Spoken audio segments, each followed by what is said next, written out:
Hey, ladies and gentlemen, this is Connor with Connor's Retribution Analysis, and this is round 3.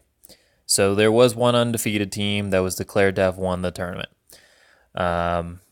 It just kind of worked out that way with the numbers of teams for the round 3, so playing round 3 was unnecessary. We still did a rule for pairing up and pairing down process for the people that were 1-1. And it just ended up that our team ended up in the into the undefeated team. And at the last moment, one of our teammates for our 5-man team showed up and it was like, hey, I can play on your guys' team. And we're like, sweet. So the other team agrees to it since they've already won. We throw him in. He's Crucible Guard. They've got a Legion player, a Troll player, and a Scorn player playing pretty good lists. We've got my Retribution, Mitchell's Kador, and our new player's Crucible Guard. So they put down their Troll player on the table, and I put Mitchell down on the table because Mitchell is typically my throwaway go-to put down on the table guy since he can just pretty much play a 50-50 game into about everything, and he's flexible. Their Troll player went down on the table. That's a slam dunk Crucible Guard. I put down our Crucible Guard player, feeling good about that. They have their Scorn player and Legion player left. I don't know which one of them is going to go into Mitchell. However, I'm looking at the other table, and it's a forest in the middle, so I'm most definitely going on a recon forest in the middle of the map, because just like the last game, this one over here, a forest in the middle of the map on recon is amazing for Vyros 2. Speaking of which, scenario and terrain worked differently this tournament because we didn't have enough scenarios and terrain to do a whole new scenario every round. We did all the tables pre-set up as a scenario and terrain, and then that didn't change through the whole tournament, and people just shifted around on what set of tables they were playing on. So when you were choosing your tables, you were also choosing what scenario you wanted to be playing on, and so that there was some. It was kind of cool to be able to choose a scenario, and that really advantaged me here in this matchup. So I ended up dropping into Legion because this was also the table that he wanted. He had Animag, Primal Tears, and Vayl 2 Oracles, and he had played Primal Tears both times around Animag, and I was like, well, he's probably going to play Primal Tears again. And I was looking at it, and I was like, what's going to go better into Primal Tears, and talking out loud. And he was mind gaming me and thinking, he's like, oh, he's definitely going to drop Gareth into Primal Tears. So I'm going to drop Vayl 2, and all my thrones are going to shred all those Sentinels. And I don't disagree with him. I think Gareth 2 would probably be the better drop into Animag. But I was looking at Animag like, I've never played Animag before. I haven't played against Primal Tears like that. I need to. I would rather play Vyros 2 into it and lose and know everything about the Animag list afterwards. When I play Vyros 2 into something, even when I lose, I feel like I have a really, really good sense of how the list operates, what it does, what its threats are, and what it can do, because Vyros 2 is kind of the standard that I hold all lists to. So even though I think it's a bad matchup, I plan on playing Vyros 2 into Animag. And it's stupid little intangible stuff like this that is why the list chicken game is so dumb. Because he drops Vayl 2 and I drop Vyros 2, and he's like, oh my goodness, why didn't you drop freaking Gareth? I don't want to play Vayl 2 into Vyros 2. It's going to be rough. And I'm just like, I tell him my answer, and he's like, oh, that's dumb. I mean, not really. He doesn't say that actually, but I'm pretty sure that's what he's thinking, because it is pretty dumb. The list chicken game is just dumb in general. I usually try and choose which one of my warcasters will go into both their lists and just go with that one every single time, rather than get clever with the list chicken. Because honestly, never have a clue what they're going to drop. You can make cool guesses, but then they'll do something. Yeah. So he goes first. He gets up the board. He has Occultation on Vayl, and he has Admonition on a Carnivean. I get up the board, and these 2 Griffons are within 14 of that throne. Nothing is within 14 of this throne. And Imperitus and Manticore are out of 14 of that throne. So, yeah, I'm grabbing that center forest zone, and I'm hoping that I can do some good work with it later on in the game. Create some advantages for myself. So,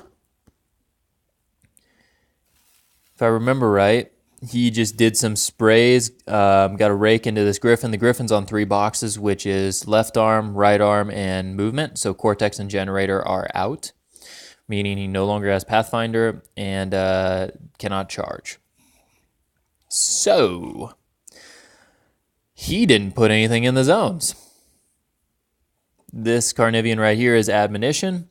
And I'm looking at it like it's time to easily score 4 points and pop feet and close this game out. And don't get assassinated, Vyros 2. So the basic plan is objective gives Pathfinder to Imperitus. Manticore stands right here behind this objective and boosts to hit the Raek, getting synergy built up.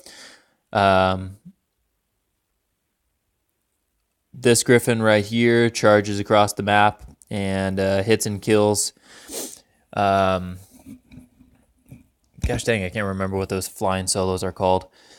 But anyhow, kills that, building synergy to 2. And this other Griffon walks into the back arc of the Raek over here, hits it again, building synergy to 3.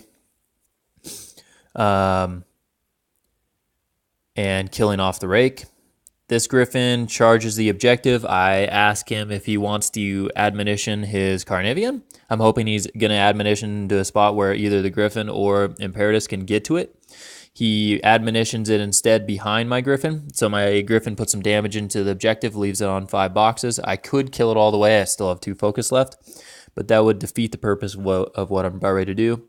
Imperitus goes flying across the board into the objective, kills it on the charge, sidesteps into the Carnivean, kills the Carnivean.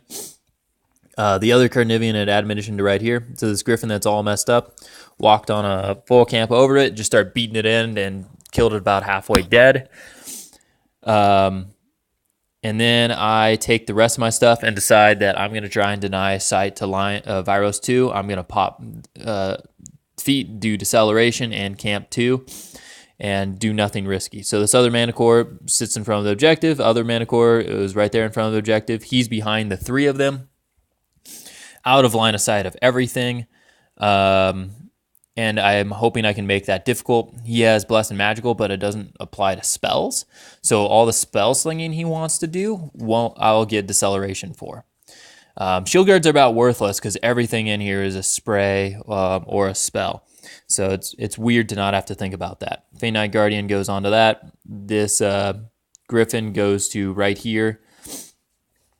Or no, maybe he just toes into the zone right here. So that way the throne would have to charge at a weird angle and wouldn't be able to get anything else if it wanted to clear that zone. And Imperitus is in their face right here. And we have a board state that looks like this. And I forgot to pop feet. Ah! That was bad. It's going to be okay, but just a little idiotic move. Because if I do pop feet, I can do all kinds of things like walk Manticore over here into contest, or walk this Griffon over here to contest, or walk this Griffon like over here to contest, or prevent an assassination run, walk this Arcanist over here to score the flag if he sprays it down. There's all kinds of scenario plays I can do with this feat that I set myself up for intentionally to use that I can no longer use because I didn't pop feet. This would have been a fantastic feat. So anyhow, his turn. Throne comes up, kills this Griffon the rest of the way, messes up this one really good. Wish I had a feet movement because Imperitus would go cool places and be more threatening.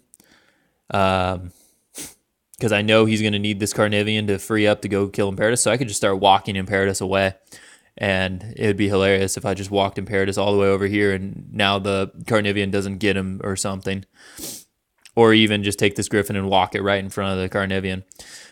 But yeah, no feet, super sad. So Carnivean comes up and starts beating on Imperitus. Dice are a little floppy. Throne stays where it is, starts beating on Imperitus, and leaves him on 4 boxes. And then Vayl walks over onto the flag, shoots Imperitus with her spell. The POW 13 spell, and it's dice off 7 and rolls I think it was 11 that was needed to kill Imperitus. And so Imperitus died for the second time for good. But pretty much his whole army has gone into killing him. Seraph comes over and beats up on Griffon. He starts running things around to contest, but he scores his flag. I score my flag.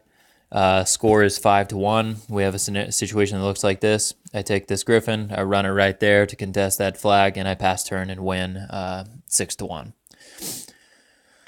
So that was just, I mean, unexpected. I was expecting to play an animag and do a really cool dance around this forest.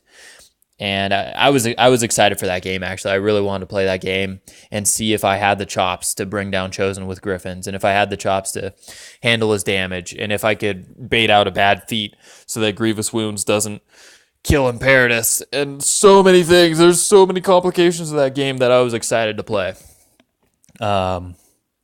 This one was pretty much as simple. I didn't even need to kill anything. I could have just taken my whole army, ran it into his face, scored. Because if he had come into the zones, now I kill his stuff. Because I got this center forest area. I kill whatever goes into the zones, basically. So staying out of the zones, he's kind of forced to, unless he's just going to lose horribly on attrition and go all in on an assassination run, which I was very keen on stopping. I pretty much would have just run Vyros out of control and camped everything if that had been the situation. I mean, I would have kept him here, done all my attrition work, and then gotten Vyros out of the frickin' out of anywhere that he could die from, wherever he needed to go. Even if my stuff was out of control for next turn, it doesn't matter if I get that much attrition work done. So he had to stay back, and he did, and then I could have just taken my whole army and run it into his face, even if I hadn't killed the objective in Carnivean, and just started going up on points and jammed him out of scenario, and kept Vyros behind the forest, like right here, and just not giving him anything to charge into the forest to spray Vyros with, and tried to block line of sights with Manticores and stuff, and played safe that way, and it would have probably worked out just great for me. And that's a dumb way to play the game, but I had that type of advantage in this game because of the scenario, because of the forest, and because of he doesn't have a damage debuff. So yeah. Crucible Guard 1, top of 2, Silvestro killed Doom Shaper 2, and Butcher 3 got into a heated battle with Makita 3 and couldn't assassinate Makita 3, and Molikarn got to Butcher 3 and I won this one, so we passed. However, the other team had already won the tournament, but I mean, it feels good taking them out. But yeah, it was a really fun tournament. Really enjoyed it. Great showing, and happy everyone made it home safely too. There was snow on the pass in stinking April. There was snow in the stupid pass. But yeah, thank you for watching, guys, and hopefully you guys and gals enjoyed. Fighting to not be sexist. I just keep saying man and guys, and it's a thing I do. Rewriting myself is difficult. Worth it, though. So, yep. Thank you for watching, everyone.